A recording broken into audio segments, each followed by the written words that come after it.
Grazie dottor Musetto e grazie innanzitutto alla Fondazione Levi che appunto ci ospita così signorilmente questa sede che vedete anche oggi così prestigiosa e che quindi dà al nostro incontro di mezzo termine, chiamiamolo così, del PRIN anche un carattere particolarmente significativo. Anzitutto vorrei portare a tutti voi il saluto di Osanna Cioffi, il coordinatore nazionale della nostra ricerca, che anche per le sue nuove molteplici incombenze, diciamo, Presidente della Unsta e altre cose, non ha potuto essere con noi, che però appunto teneva particolarmente a questo incontro, proprio perché è il momento in cui le ricerche possono cominciare a confluire insieme. Lei stesso appunto mi ha mandato un messaggio in questo senso, proprio per rilevare l'importanza del momento in cui ricerche che sono partite e sono piuttosto disparate, vedremo nelle varie iniziative, cercherò di fare anche un breve cenno di riassunto della situazione, trovano un momento di confronto, un punto di riscontro per arrivare poi alla volata finale che, come sappiamo, riguarderà praticamente quasi tutto il 2012 e al convegno conclusivo che dovrebbe essere il momento anche della pubblicazione poi ufficiale degli atti del nostro lavoro. Quindi saluto anche a Rosanna Cioffi che è con noi in spirito. Ecco, allora pro mea, continuo su questa linea di breve resoconto, di quello che si è fatto in generale, dando poi appunto alle singole sedi il compito di esplicitare in modo più diretto i diversi punti di vista e i diversi livelli anche di risultati che sono stati conseguiti.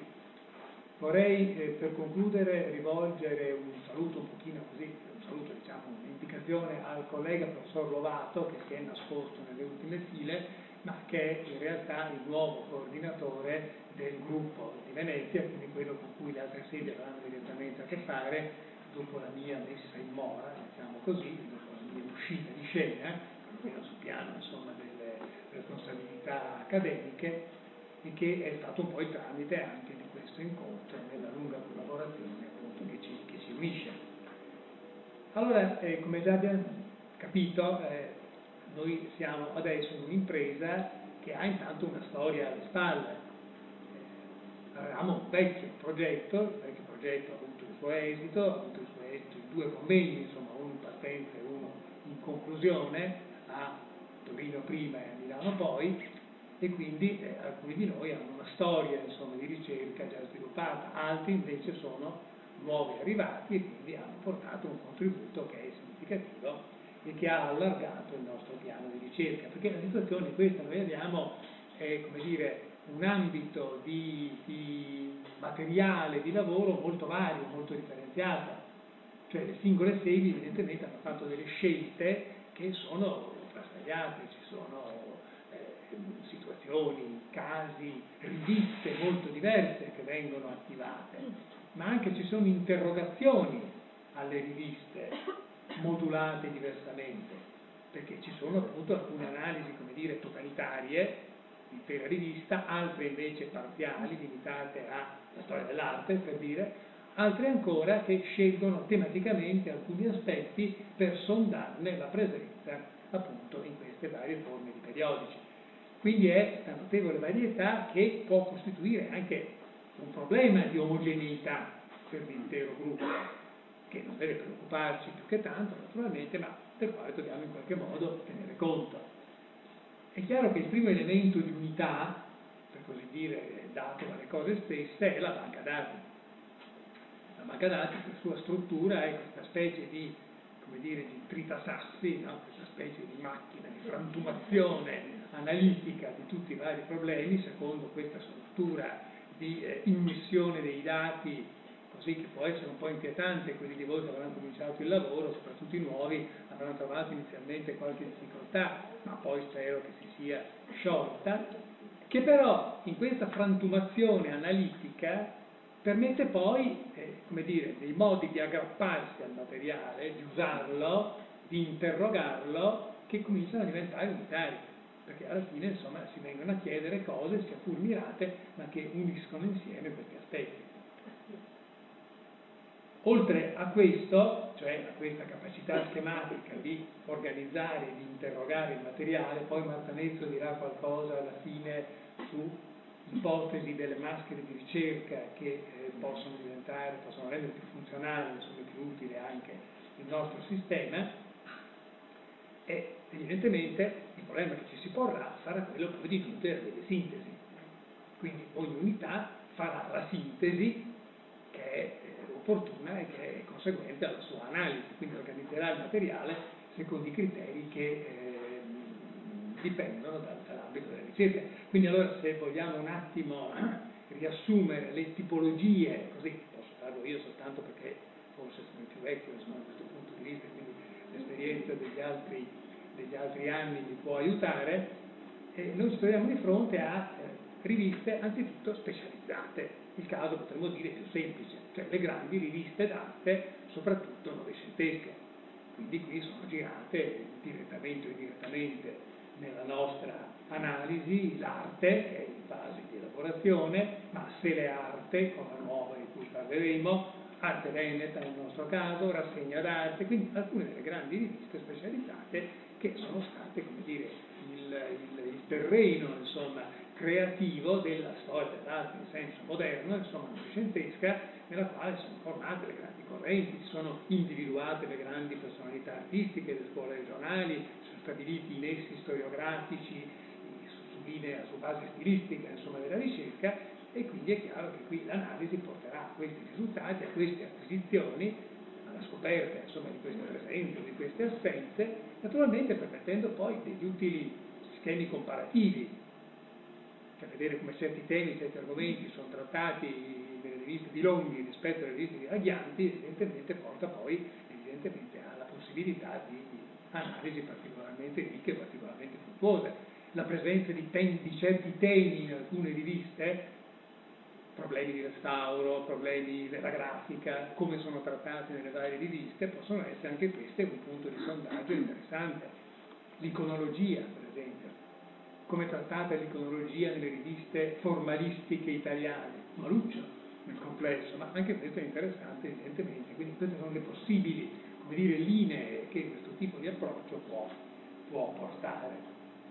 Poi naturalmente ci sono le riviste non specializzate, e qui soprattutto l'unità, come dire, Veneto, in parte lombarda, e quella del sud hanno forse lavorato nel modo più ricco, perché noi appunto ci siamo occupati di riviste, soprattutto ottocentesche, che non sono per niente specializzate, sono riviste d'altro, riviste di cultura generale, riviste di storia, riviste di letteratura, riviste di politica, riviste quindi di accademie, quindi che nascono da istituzioni accademiche. Quindi questo chiaramente porta a un altro problema molto ricco, molto interessante: come entra l'arte in questo ambiente? Che figura ci fa l'arte? Come viene usata?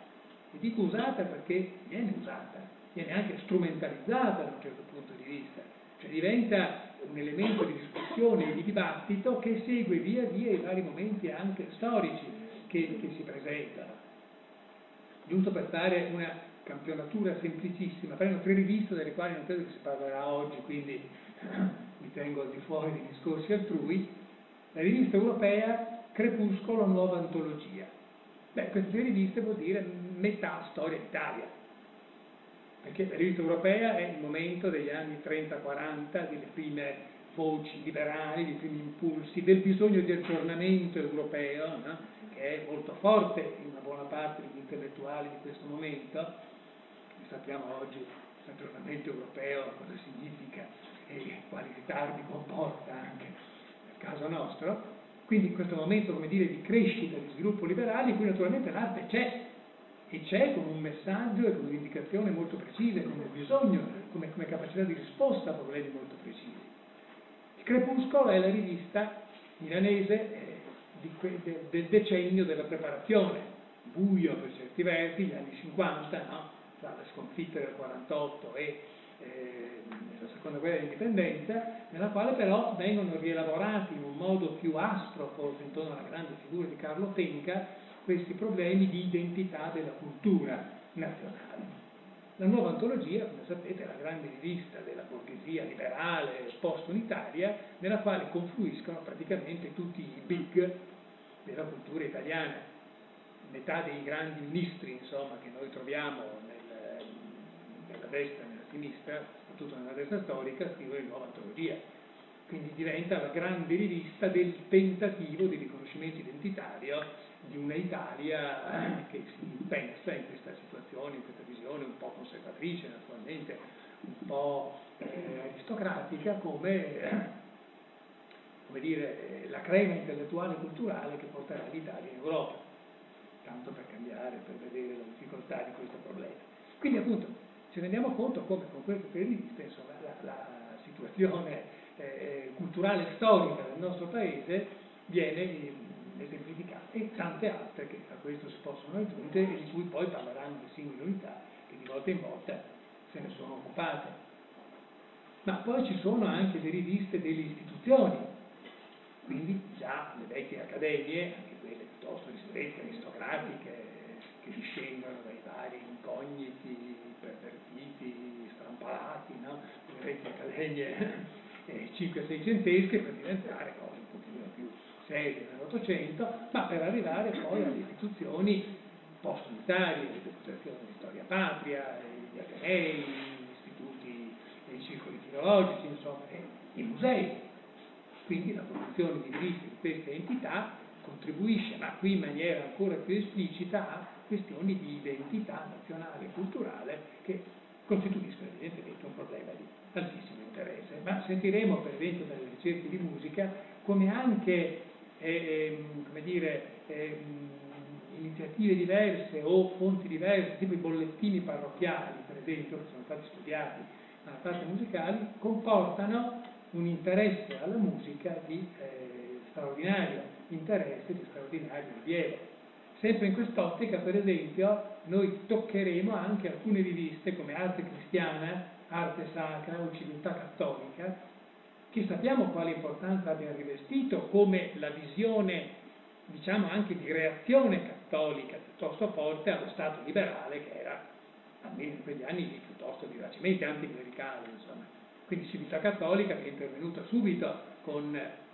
oculata prudenza gesuitica, no? Nel tentare di combattere punto su punto gli elementi della varia cultura positivistico-liberale, insomma, militare in Italia. E naturalmente l'arte ha giocato una parte essenziale.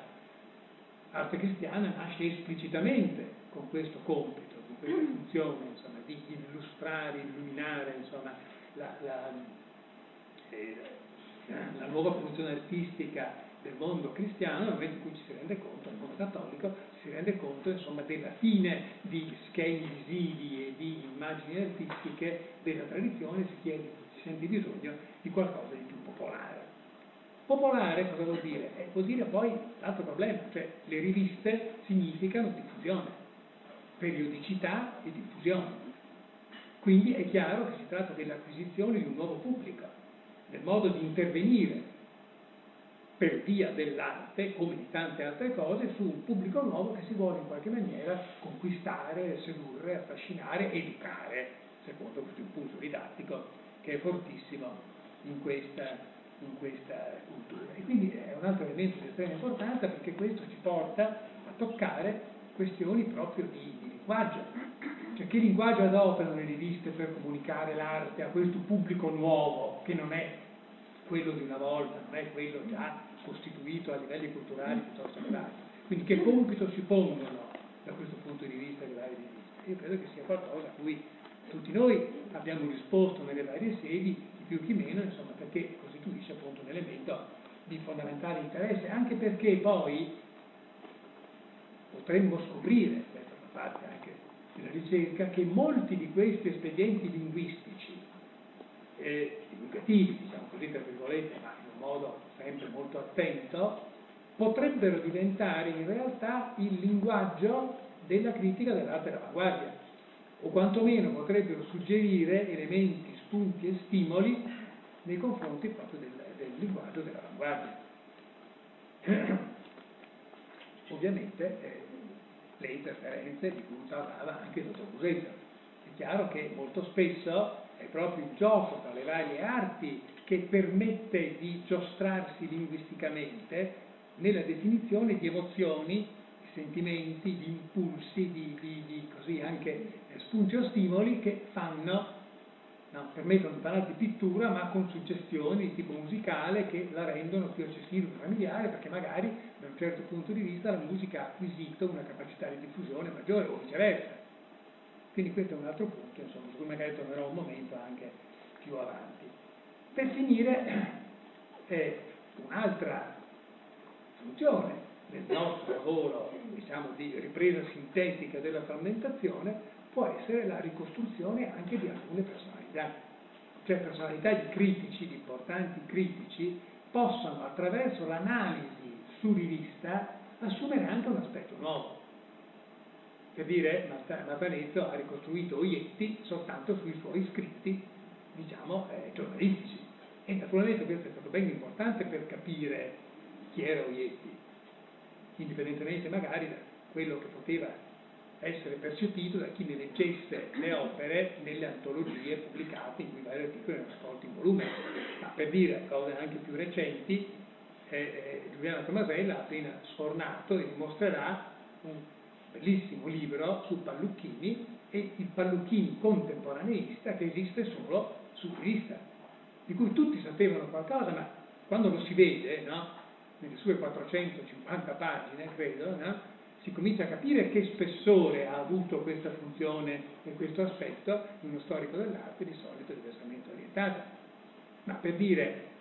Ragghianti, quando fa Se le arte, è chiaro che mostra un Ragghianti diverso, insomma, da un certo punto di vista rispetto a quello che fa critica d'arte o rispetto a quello che pubblica i vari volumi che tutti conosciamo, perché è chiaro che lì introduce un impulso, un'intenzione didattica, in questo caso post seconda guerra, quindi con tutto quello che poteva essere illusione, il defazionismo, di una certa nuova cultura laica, eccetera, che dà alla stessa figura del personaggio un aspetto nuovo e diverso. Bene, quindi questo è quello che riguarda il nostro progetto. Adesso, come avete visto annunciato, mi permetterò di fare una piccola evasione, cioè la presentazione di questa rivista Musica e Figura, che è un po', come dire, una nostra, una chicca, una cosetta che ci siamo curata, coltivata, quindi permetterete di parlare così, ex abundantia cordis, insomma, che però non è così irrilevante dal punto di vista anche del PRIN quanto potrebbe sembrare, quindi non è un pretesto per appiccicare la presentazione della rivista, diciamo, a un'iniziativa diversa, anche se naturalmente siamo contenti di questo. Allora, per arrivare subito alla parte propositiva, dirò che intanto il collegamento più banale ma più caldo può essere questo, che questa rivista è pronta a ospitare i nostri interventi di ricerca del PRIN. Quindi tutti gli interventi che in qualche modo rientreranno dentro le linee della rivista saranno tutti ben accolti. Ecco, purtroppo di questo ho un solo numero adesso e chi di voi rimane nel pomeriggio forse potrà averne una copia, perché ci arriveranno, queste le ha portate Martanezzo ieri caricandosene 2 o 3 copie, forse verso il pomeriggio ne arriverà un certo numero, ma comunque le invieremo a tutti quelli che magari se ne fanno richiesta. Questa rivista nasce per una ulteriore forma di collaborazione appunto per il Dipartimento della Fondazione Levi. Abbiamo chiamata Musica e Figura per raccogliere in un titolo appunto questa sua doppia anima, l'anima musicale e l'anima figurativa. Figura per un po' così riassuntivo, come dicevo, ci siamo un pochino richiamati ad Auerbach per il suo Figura, no? Questo splendido saggio che richiama un mondo dell'immaginazione che viene a comprendere un po' tutto l'insieme della nostra ricerca. Ma certamente ci sono tanti articoli che vedrete belli, meno belli, deciderete voi, insomma, una parte di musica, una parte di storia dell'arte, e quindi naturalmente non parlerò di questi perché non sarebbe opportuno, però cercherò di sviluppare ancora alcune delle linee di discorso già fatte, proprio perché qui abbiamo cercato di realizzare proprio questo rapporto, questa interferenza, diciamo, di cui è venuto fuori un cenno a proposito delle riviste. Certo non ci siamo posti, come dire, delle pregiudiziali dogmatiche di mostrare le analogie tra musica e figura, per carità. Questo sarebbe stato un presupposto appunto autoritario che non ci competeva. Però abbiamo preso atto di una realtà. La realtà è quella del mondo di ricerche che nel nostro Dipartimento si è sviluppato negli ultimi anni e che ha portato delle forme un po' per caso, un po' per l'astuzia della ragione, insomma, ha portato poi delle forme di convergenza che si sono rivelate molto utili e molto interessanti. Proprio qualche esempio molto rapido, per esempio una questione di committenza comune. Si sono trovati appunto degli ambiti o dei campi, per esempio una committenza ecclesiastica, grandi monasteri, grandi istituzioni, che commissionavano evidentemente per esempio i libri di musica, quindi grandi corali, grandi antifonari miniati, quindi il rapporto tra musica, soprattutto medievale, rinascimentale e miniatura, ha trovato nel nostro Dipartimento una lunga storia di pubblicazioni, di convegni, di iniziative che hanno mostrato quanto fruttuoso, quanto fecondo sia questo campo di ricerca, ma anche nell'ambito delle corti. Nell'ambito delle corti rinascimentali questi mondi si sono ritrovati insieme in una serie di occasioni particolarmente ricche, ci sono alcuni articoli appunto che parlano anche di questo, per esempio appunto anche rappresentazioni iconografiche della musica con significati particolarmente importanti. Qui c'è un quadro del Bastianino che, prendendo a modello la Santa Cecilia di Raffaello, traccia un discorso sulla musica con uno spartito che si vede, che è però originale rispetto allo schema raffaelliano e mostra quindi l'intervento e la presenza della musica in questo ambito, in questo campo. Ma pensiamo soltanto a tutto il problema delle rappresentazioni, degli spettacoli, delle iniziative, degli eventi, come si diceva, no, momentanei, che hanno portato alla ricchezza delle manifestazioni tardo-manieristiche o barocche, dove appunto il rapporto tra queste varie attività per il tramite del teatro hanno trovato un riconoscimento molto significativo. Ma per venire più vicini a noi, quindi a quello che è il tema specifico della nostra ricerca del PRIN, è proprio il problema della presentazione dell'arte al pubblico, il problema della ricezione che trova degli aspetti comuni particolarmente significativi, perché la presenza dell'arte e della musica nelle riviste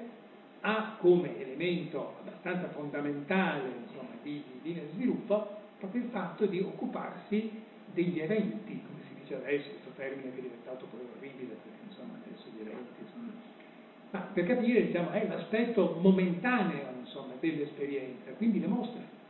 quindi le esposizioni, quindi i concerti, quindi le esecuzioni musicali, quindi il fatto che l'arte viene in qualche maniera, come dire, attivata, messa in moto e esposta, presentata al pubblico. Allora questo aspetto della ricezione di questi momenti diventa essenziale e mostra delle convergenze che sono straordinarie. Quindi le grandi mostre, quelle periodiche delle accademie, per poi arrivare appunto a quelle libere, iniziative semi-libere, Salon de Réfugiés, no? O pensate appunto alle esecuzioni musicali per arrivare a Bayreuth, alla mistica del teatro bayreuthiano, che così connota un'epoca, un modo di sentire, che poi con l'arte torna ad avere, con le arti visive, tutto un aspetto anche di collegamenti particolarmente significativi. Quindi sia che si tratti di educazione, sia che si tratti di fuga sentimentale, di suggestione, i campi sono particolarmente significativi, appunto giocando sulla periodicità, sulla eventizzazione, insomma, dell'opera d'arte, del momento artistico, che il giornale coglie con una rapidità fulminea, insomma, e quindi naturalmente questo ritorna a proporre questioni di linguaggio, perché si tratta evidentemente di catturare, insomma, anche questa emozione del momentaneo che la presentazione di questi aspetti produce. Ma pensiamo alla storia di Chiaschi, per esempio, no? Le grandi emozioni, e quindi si può andare dai resoconti, dal racconto di Wagner, che racconta con un umorismo che deriva solo dal fatto che ormai è diventato anziano e ha alle spalle la carriera, il fiasco solenne della sua ouverture Columbus, mi pare che si chiamasse, o pensiamo al romanzo L'Oeuvre, no, di Zola, con la tragedia del fiasco del suo pittore Lantier, protagonista, insomma. Quindi anche questa vicenda dell'artista, insomma, dell'accoglimento dell'opera nel mondo moderno, è evidentemente un aspetto che ci può. Da questo poi si passa ovviamente a quello che accennava anche il professor Musetto, la ricerca storiografica. cioè sia musica che arte divengono, come già abbiamo visto, in un certo momento elementi di ricerca storiografica. Perché? Perché vengono sentite come momenti e strumenti di formazione di unità nazionale. E quindi si tracciano le linee del passato cercandole poi in vari punti, in vari momenti, Medioevo, Rinascimento, secondo gli umori del tempo. Beh, quello che noi siamo abituati a conoscere, noi di codici dell'arte in questo momento, come il revival medievale, le sue riprese, poi arriva il Rinascimento di Burkhard, poi si torna un po' indietro al primitivismo simbolista, eccetera, ha delle analogie strettissime con quanto avviene nell'ambito musicale. Quindi questa ripresa del passato, che sembra un po' la condanna della cultura italiana dell'Ottocento, però mostra appunto delle analogie sulle scelte e sul modo di riportare questo passato sia da un punto di vista di ricostruzione storica oggettiva, e quindi le scelte storiografiche, sia di, diciamo tra virgolette, simbolo o emblema di un modo di fare musica che si sente, o di fare arte, che si sente nel presente indebolito o addirittura contrastato. E le ricerche poi appunto di interferenze linguistiche. Qui per esempio nella rivista c'è un articolo di Chiara Marin, Arti figurative e arti sceniche nella stampa periodica del primo Ottocento, che è appunto un'indagine comparata molto, molto interessante sul modo in cui un lessico di carattere musicale viene introdotto nella critica d'arte in certi momenti particolari, quindi che ne so, in quel momento così ambiguo tra classico e romantico, per esempio il coreodramma o il balletto, il pantomimo di Salvatore Di Canò diventa un elemento di confronto continuo con le arti figurative, una stimolazione, no? Come se le statue di Canova si cominciassero ad animare e diventassero così balletti, insomma. Quindi è un momento di forte tensione linguistica che cerca di portare in questa direzione, per arrivare poi al caso ancora più facile del melodramma, dove naturalmente le analogie sono note e frequenti. Dall'altra parte anche la rappresentazione musicale poi spesso viene giocata su elementi visivi, su elementi quindi di rappresentazione figurale. Quindi evidentemente, ripeto, siamo su un momento di interesse e di ricchezza molto strano, molto, molto affascinante, insomma, perché anche scombina e sconcerta certi schemi. E poi le analogie linguistiche, sapete, arrivano fino a Schoenberg e Kandinsky, insomma, o arrivano fino a Klee, che è stata la scelta di copertina, questo bel pezzettino dello Skittenbuch di Paul Klee, no? Che evidentemente ci crea questo momento e questo aspetto. Ecco, questo è per quanto riguarda la rivista, e ripeto con l'invito ad una collaborazione che sarà ben gradita e ben accetta. Grazie, e possiamo dare,